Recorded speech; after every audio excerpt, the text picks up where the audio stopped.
The Los Angeles Lakers may have just made the most intriguing move of their entire offseason, and it's one that could completely shake up their starting lineup before the first tip-off of the new season. Leave your like and subscribe to the channel so you don't miss any updates. We're talking about the arrival of Marcus Smart. Now, Marcus Smart is no ordinary pickup. This is a guy with a reputation carved in fire, a gritty competitor, a defensive warrior, a player who's been in the battles that define careers. He's a proven winner, an NBA champion, and a voice in the locker room that demands respect. When you think toughness, when you think heart, when you think about the kind of player who can flip the intensity of a game with a single play, you're thinking about Marcus Smart.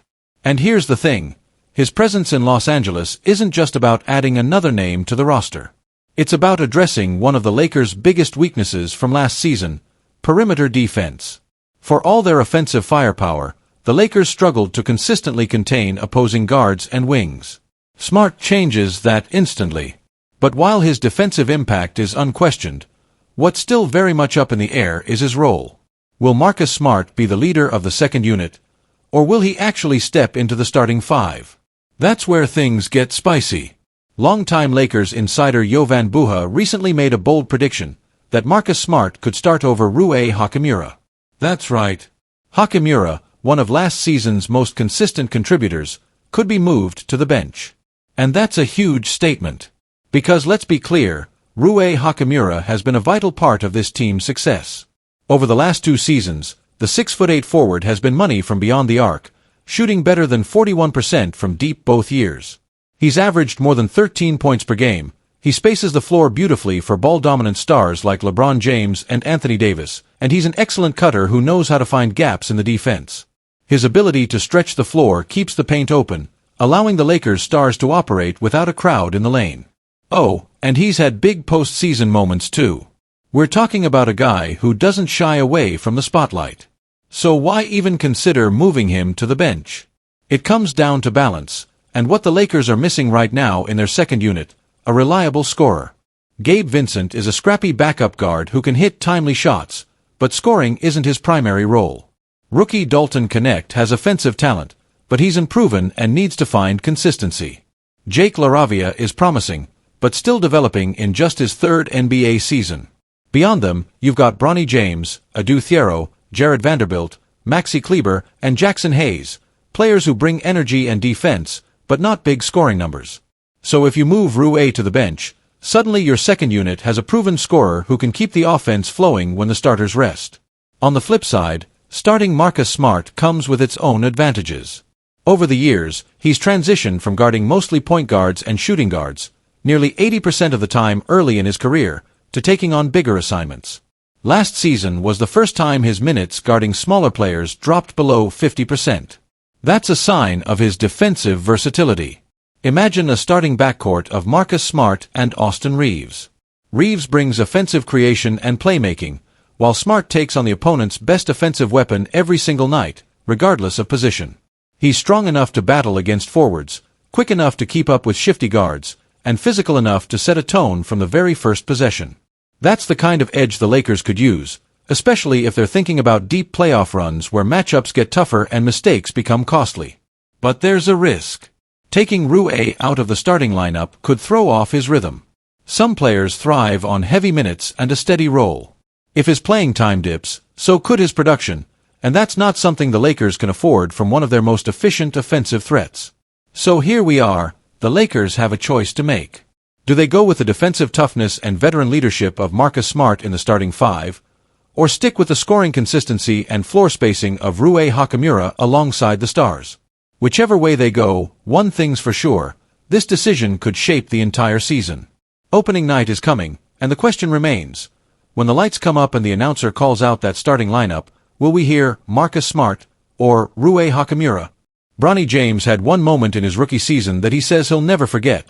A single game that showed him exactly how hard the NBA really is, and just how far he still has to go to make his mark in this league. It's what players call the welcome to the NBA moment. That one night where you're tested, exposed, and humbled. For Bronny, it came sooner than he expected. Drafted in the 2nd round of the 2024 NBA draft, Bronny joined the Los Angeles Lakers under a national spotlight. Some people said it was about playing alongside his dad, 21-time All-Star LeBron James. Others believed the Lakers saw potential in him as a future rotation player who could bring energy, defense, and smart playmaking off the bench. But no matter how you looked at it, the expectations were there, and so was the pressure. His rookie season didn't start like a Hollywood script.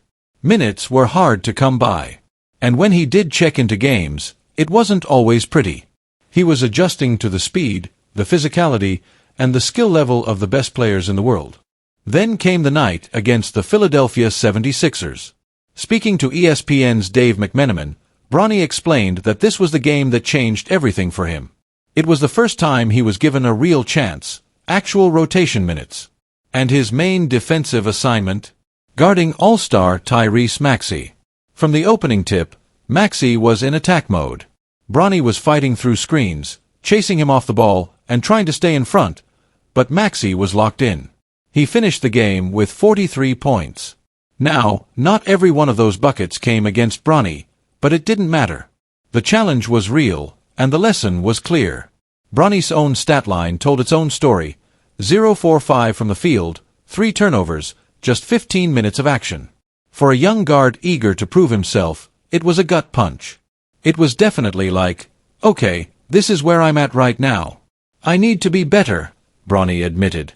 I've got to get in the gym, get extra shots up, work on my body, work on my IQ, watch film with the coaches. It was an eye-opener for me. This wasn't just about missing shots or making mistakes. It was about seeing firsthand the level of skill, speed, and precision it takes to succeed in the NBA. And in that moment, Bronny understood exactly where the bar was set. That's why he says he doesn't take it for granted.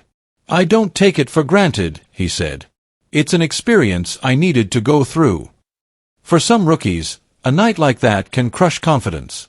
But for Bronny, it lit a fire. It gave him a target, a goal, a vision of the player he wants to become. Heading into his second season, he's using that game as fuel. He's spending more time in the weight room, working on his conditioning, sharpening his jumper, and studying film to improve his reads on both ends of the floor. He knows now that talent alone isn't enough. You have to prepare like a pro, think like a pro, and compete like a pro every single night. The NBA is a league where every player is elite, where every possession is a battle, and where weaknesses get exposed instantly. Bronny's trial by fire came early, and now it's about how he responds. Because here's the truth. Every great player in NBA history has had their welcome to the NBA moment. For some, it's being dunked on. For others, it's being lit up by a superstar scorer. For Bronny, it was Tyrese Maxey slicing through defenses and putting up 43 points while he struggled to find his rhythm. But in that struggle, Bronny found clarity. He knows now that to make it in this league, you can't just rely on your name, your potential, or flashes of talent. You need to work.